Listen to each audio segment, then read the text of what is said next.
Hello and welcome back to the Motorsport podcast. I'm your host Didi, and joining me today once again is my friend and your co-host Vedant. On this episode, we'll be talking about all the gossip that has been happening in the F1 summer break. So let's grab some chai, take our seats, ready opinions, and dive right into the conversation. Hello Vedant. The summer break is awfully quiet after 3 insane days. Uh, Yeah, like the summer break started and it was like the summer break never started, and then now it really seems like we're in the summer break with um, absolutely no, like, little to no news from the F1 circus. yeah, absolutely. Apart from today, when the World Motorsport Council approved the 2026 engine regulations and the 2023 technical changes and whatever, but yeah, in terms of the typical summer break east stuff and silly season, nothing much apart from that Alpine saga. Yeah, one what a saga. Everybody was refreshing social media every second to hear some news, but Yeah, Oscar Piastri and Mark Webber just refused to make a comment, and which is why I'm looking forward for F2's return almost now, and F1's return, in the hopes that maybe someone knows something from the two paddocks, hopefully. But before we jump into the silly season, Vedan, there's a couple things that I want to talk about, and one of them is obviously Ferrari, unfortunately, and the other is Mario Andretti. Now, someone published an article and shared on Twitter saying, with the title, I believe something similar to "Does Toto Wolff have too much power in F1?" yep. And Mario Andretti commented, or quote Quote tweeted, tweeted it. Yeah. saying, it's high time someone said this or something like that. Basically, saying that he believed that this was true. What are your thoughts on that? Yeah, I mean, the Andrettis are clearly upset that they have not been given the chance to, start bring their team into Formula One. But it's, I don't know, it's kind of true in a sense that Mercedes have been the most dominant team for the past so many years now, and Toto Wolff is the team principal and the key representative for Mercedes. And sort of when you look at it, he's one of the key figures for Formula One as well, key public figures, right? And he also has a lot of money invested in Mercedes and now Aston Martin And Williams, and Williams. yeah. Yeah. So So he is a key stakeholder in Formula One. in F1. Yeah. Yeah. So, I mean, on paper and on the looks of it, obviously he has a lot of power, but given like Formula One can be very political and whatever, I don't know what's going on behind the scenes, but yeah, arguably you can say that, and it wouldn't matter, but yeah, it seems that Yeah, way. I mean, unfortunately, F1. I mean, the World Motorsport Council and FIA is run like a government. Yeah. Hopefully, but who knows? No one looked Yeah, I into mean, the inner workings of it really. it's kind of I know you and I have not. yeah, it's sort of like when Bernie was team principal at Brabham, right? And Bernie Ecclestone was yeah. team principal at Brabham, and he was the one rounding up all the other team principals to make the unions and whatever, Yeah. and to make what Formula One is today. So it's similar to that in a sense, but yeah, who knows? Definitely, and and I totally understand the concerns that come with, because we saw what Bernie did to the sport, Yeah. and it's totally understandable. The general concern that comes with someone having a lot of financial power over the entities who make up F1. But I don't think Toto Wolff is in a place. I mean, politically, yes, he has a lot of power in the sense that he is one of the most successful team principals, and there is a certain influence that comes with that, and also by being the chief of basically a power unit supplier Yeah. for multiple teams. Exactly. Obviously, Zach Brown holds his own ground, but there is Williams and Aston Martin, and his relationships with those business people are very good. But regardless of all of that, I mean, obviously, I feel for Mario Andretti, it just comes down to the fact that uh, Toto Wolff has not given him a chance, or has not. At least it seems he feels that way. That Toto Wolff has not really understood the value that the Andretti name will bring to F1, which is why Toto Wolff has talked about the value that Andretti will not Yeah. create, or does not seem like it will create in F1 if we let them come in. Whereas talking about Audi and Porsche, Toto Wolff has been a lot more supportive of those entries and extending the grid to 22 instead, rather than when talking about Andretti. So that is definitely a pain point for him. But all that being said, it's definitely spicy. Yeah. What is sad though is that it didn't get picked up enough and circulated enough and commented on enough to become to just add a little bit more drama during the summer break. I mean, it is basically silly because clearly Mario Andretti retweeted it because of the involvement he potentially has in Formula One. Had there not been an Andretti team ready to get into Formula One, had that situation not been there, that article would have come and gone by without a lot of people noticing it, and no one would have batted an eye except, I don't know, maybe some readers of that publication or some hardcore fans of whatever, right? But since there was this sort of element involved, that's where the whole commotion picked up. But yeah, it was just silly. Is summer not so silly? But season. I was hoping for more. Yeah. But I was hoping for more. Yeah, But I was yeah. hoping for more. But I don't think you can, F1 will be or could be run the way a government is, without clashing of conflict of financial interests and whatnot. It is what it is, and as long as it's fair enough, at least on the track, I think no one's really going to bat an eye. Yep. At least as fans. At least as fans, exactly. I'm sure there is a greater there's a better perspective to offer here that you and I just can't, because of the lack of understanding that we might hold as to how these organizations are set up. But let's move on. Let's move out and talk about Ferrari, like we said. Now Mattia Binotto has come under fire from a lot of fans of saying that Ferrari don't need to change anything in their strategy department. Whatever they're doing, they just need to stick to it. That has been the gist of what Mattia Binotto has said. I think I have an Autosport article titled "Why Binotto Retains His Faith in his F1 Strategy Team at Ferrari." Team boss Mattia Binotto is far from downbeat about the situation, and it talks about his defense of the strategy department and whatnot. What are your thoughts?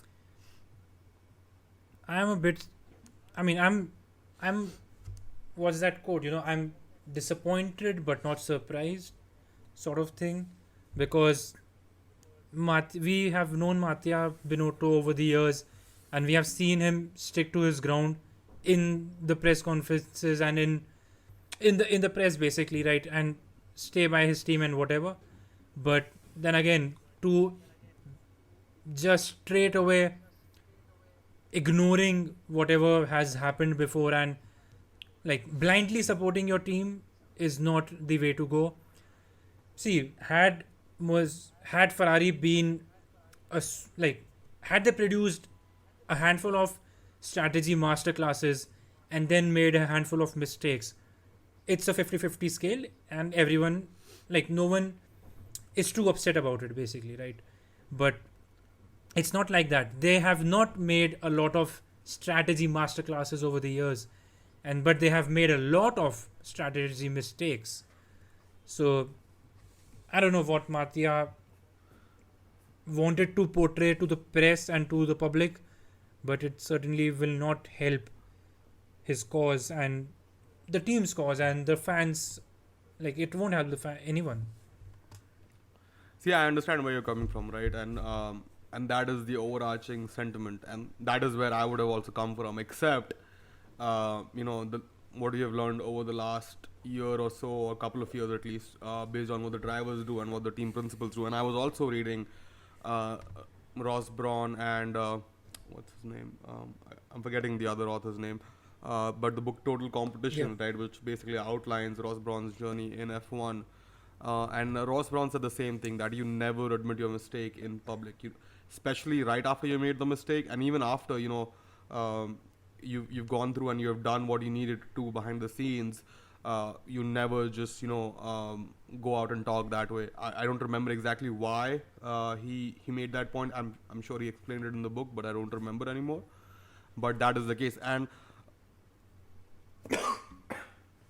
I'm not sure why we expect team principals to be honest when like the same thing, right? Like I think in just the last podcast that we did about F1, and we were talking about Charles Leclerc, and the debate that does he need to change his driving style and whatnot, and we said, hey, do what Max Verstappen did and create maintain an outwardly demeanor of that, hey, I don't need to change anything, and do whatever the work needs to be done behind the scenes, which seems to work for them, and it is the way that people in the industry approach all of these issues.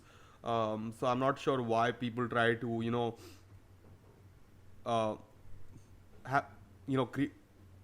I don't know why people expect a different approach from team principals or any other team spokesperson, and differently from the drivers, when the PR department is basically the same for both the team and the drivers, right?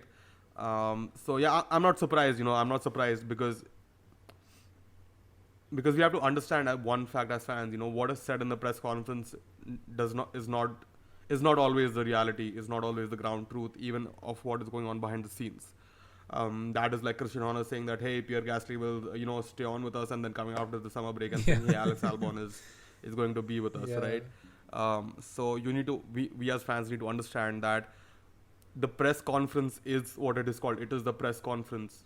It is to put out a press release to make statements that are backed up by the entire organization, not to tell the honest truth to everyone out there in the world. And that is something that I think we as fans often forget, and we need to step back from that perspective and take everything with a grain of salt that is said in the press conference. I mean, it's great. I mean, it allows us to publish articles, to speculate, whatnot, and all of that is obviously important.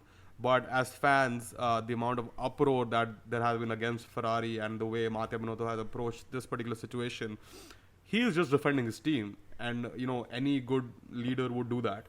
That's true. And that is important in any organization. I would have been more surprised if Mattia Binotto came out and said, yeah, this is our fault, and so on and so forth. So I think this is also an important step in maintaining morale in the team, and he understands the culture at Ferrari more than anyone else. So it is our lack of understanding of what is going on with Ferrari for us to be, not ignorant, but also not comprehensive in understanding at the same time. Yeah, I mean, that's true, but I think for most of the fans, and like probably the words that came out, the words that got published were sort of off-putting as fans. Had he I don't know, I didn't read the entire article, so I won't say too much, but probably had he used some other words, it would have been different or whatever, right? But yeah, the theory remains the same, as you said. English is not his first language. That's right. Yeah, but the theory remains the same, that you defend your team and you don't, Yeah, I mean, you can take the approach that Charles Leclerc takes, and just accept your mistake. Yeah. But it's different when you're doing it for yourself and when you're speaking on behalf of a whole organization of people, right?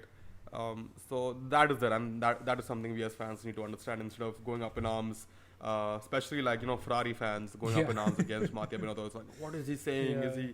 Is he in his right mind? He's definitely in his right mind if he's saying that. Let me tell you that. Yeah. It might not sound intuitive, but he's definitely in his right mind. So yeah, that is that. But now let's talk about silly season, Vedant.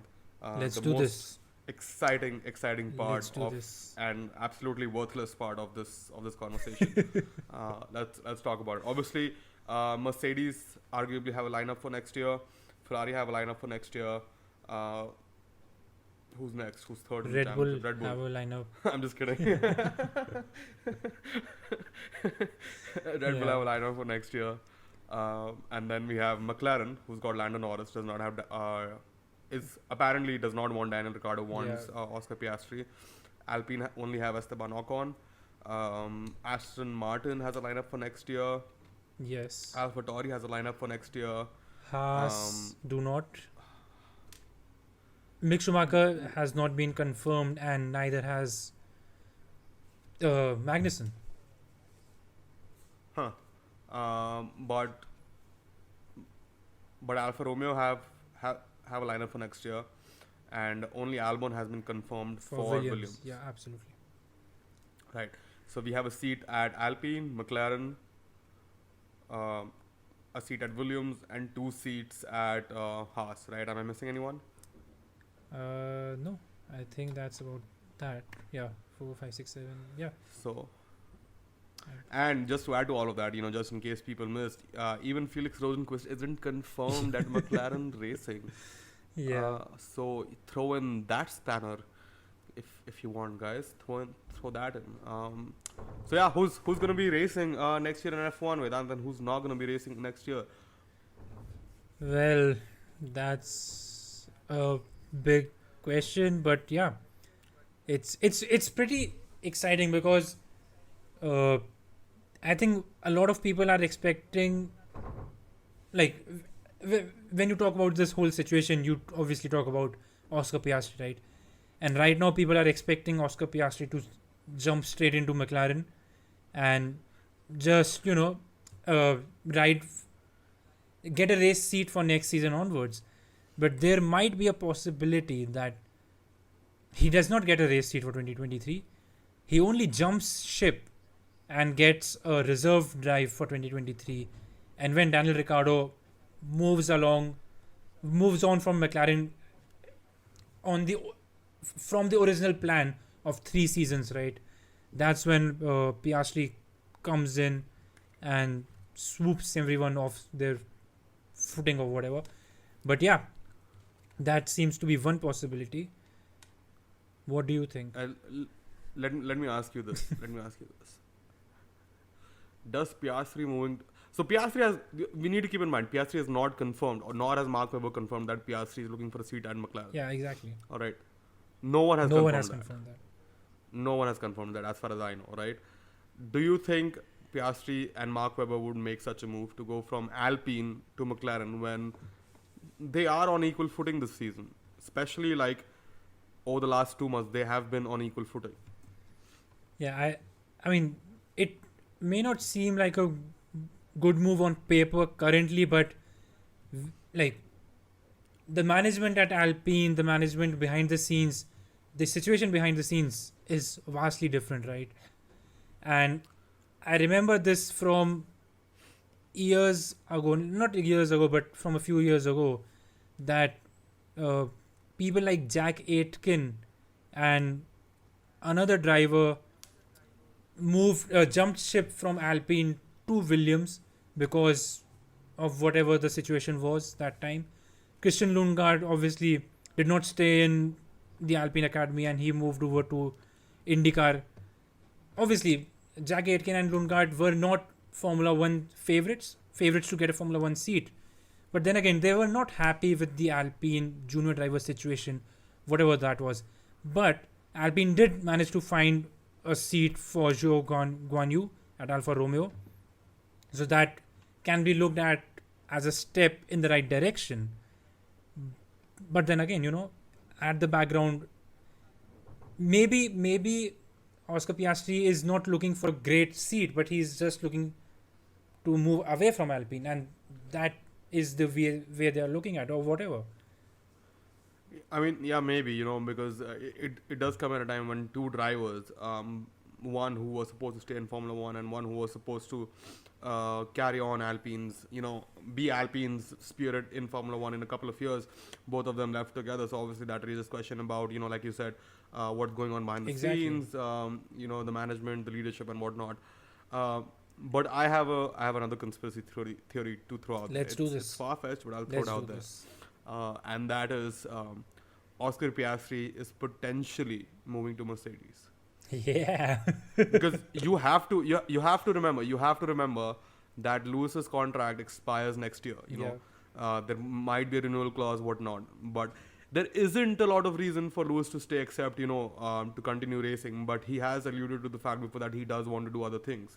So it's not a big leap to understand that Lewis might leave, considering the fact that his closest friend in the paddock is leaving at the end of this year. Yeah.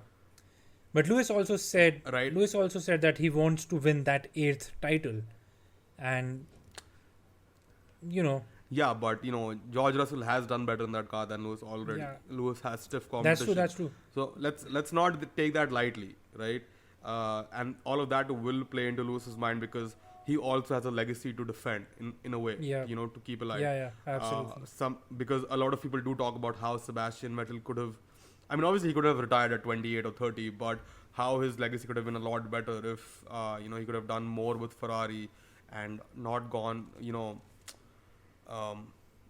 championshipless almost for 6-7 years, right?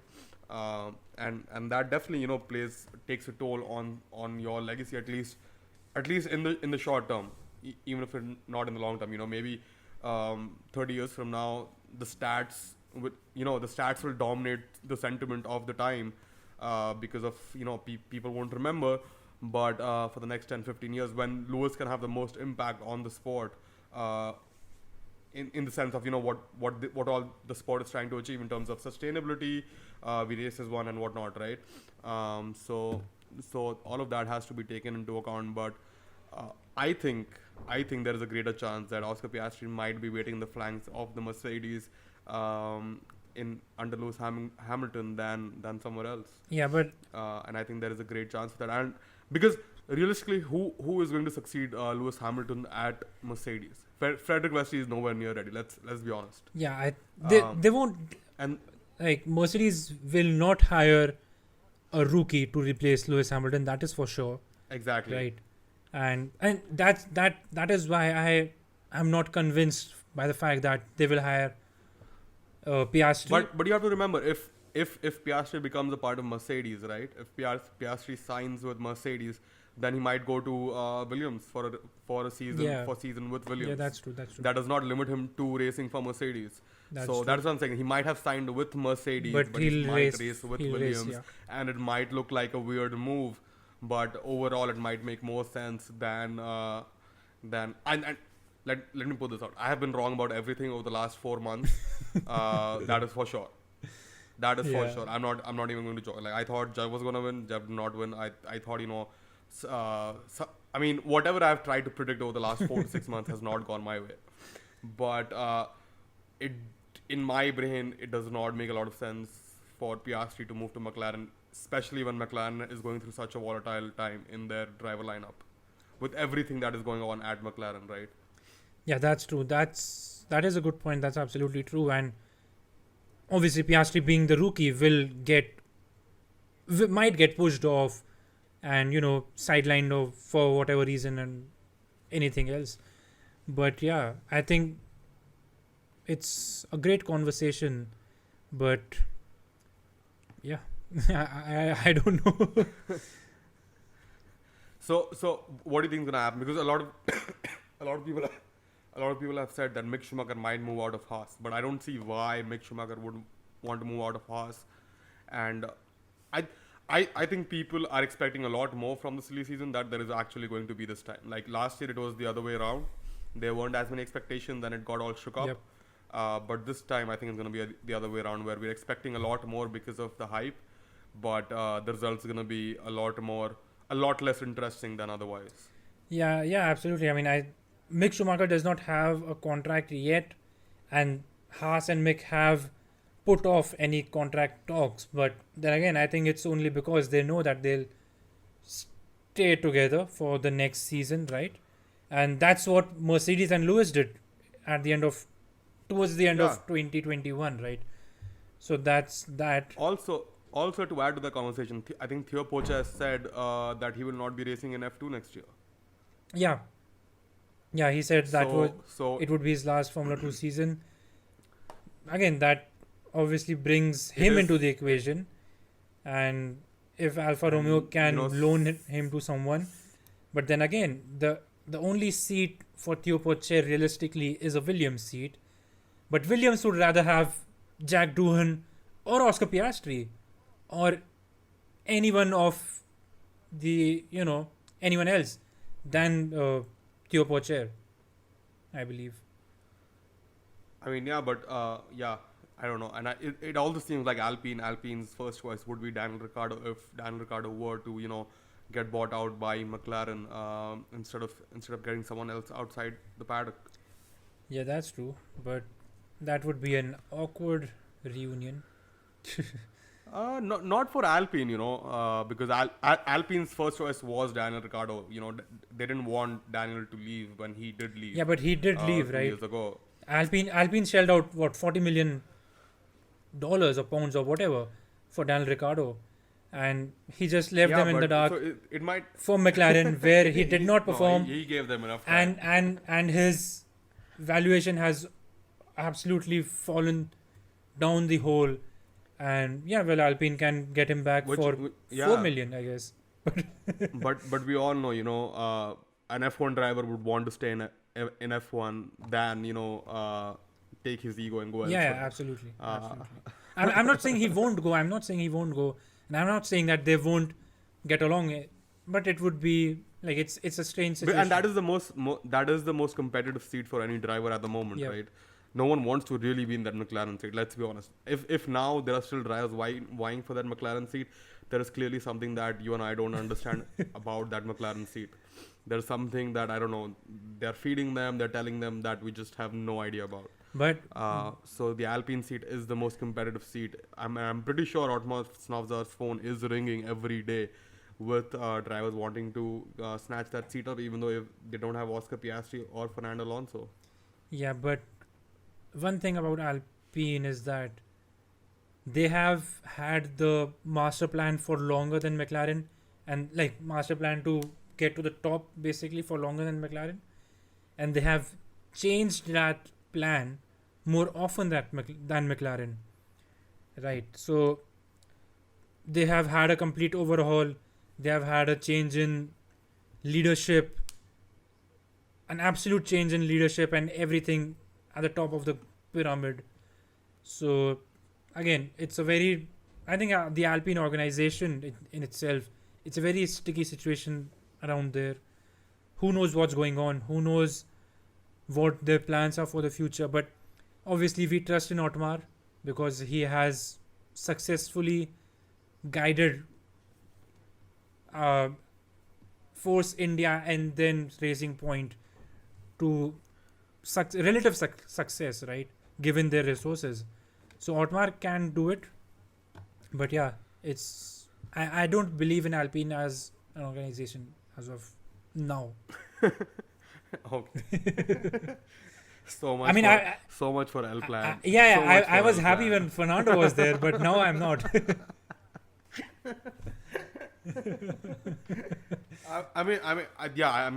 I don't think there is a lot to speculate about the Fernando move. I think it just came down to the money and the term that they were offering Yeah, yeah. Fernando, and he just didn't want that. Absolutely.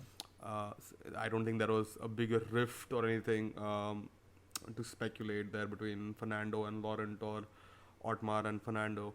And it does seem that obviously, like the greater leadership, like Laurent Rossi has a lot more say about the driver contract than maybe Otmar Snavzar in this team. Yeah. So that might also be a point of contention, and the way that leadership interacts Yeah, with yeah. drivers instead of the way the team principals usually interact with drivers who are actually working with them day in day out. So that can also not that can also lead to a loss of opportunities if not anything else. Yeah. But yeah. I mean, I don't but yeah. want it to turn like I don't want the Alpine to turn like Ferrari of the 2010s, right? When there was leadership change every 3 years, and it was all haywire during the times of Alonso and Yeah. Vettel. So yeah. Yeah, I wonder if it's time for Cyril to come back to the F1 paddock just because of everything that is happening. Yeah. But yeah, that's all from my side. Anything else you want to talk about, Vedant, before we wrap up this podcast? Well, nothing much. It's the silly season. The silly season, the summer break is coming to an end next week. So we will have Formula One action and press conferences from Spa onwards, and we'll hear from every one of them. And especially when like all this happened in the summer break, so no one had a lot of opportunities to give comments or ask questions or whatever, right? So Spa would be interesting. Hopefully we won't have a washout and the fans there will have a good weekend. But yeah. Oh, did you hear? Obviously last year they did not refund, the tickets for the fans. I think. Yeah, they did not. At Spa, and similarly this year, I think, not in F1 but in Formula E, the Canada race which got cancelled has not refunded tickets for the fans yet either. Yeah, that's sad. So that's kind of sad. But I was yeah. gonna say something else and I forgot. I was gonna say, well, Oscar Piastri. Do you think Oscar Piastri is gonna be hosting the post-race show with Will Buxton or Rosanna Tennant? Yeah. Oh yeah. Sorry. Yeah, I think they'll avoid that for a few weekends for now. I think we need a character like Pato O'Ward in the F1 paddock. If you remember what he did with Alexander Rossi, where they were having coffee and he just asked Alexander Rossi, McLaren or Andretti, and Alexander Rossi just spit out his coffee. I think we need someone to do that to Oscar Piastri. Just walk up to him, one of the drivers maybe during the post race, and be like, Alpine or McLaren or something else, whatever. Yeah. I think that would be fun. I think we need a character like that in the F1 paddock. But yeah, thank you, Vedant, for joining me once again. It's been fun talking about everything that has been going on during the F1 summer break. And yeah, just one more weekend before it's Rossiek. Sorry for that. But yeah, we'll catch you pretty soon. Yeah, thank you once again.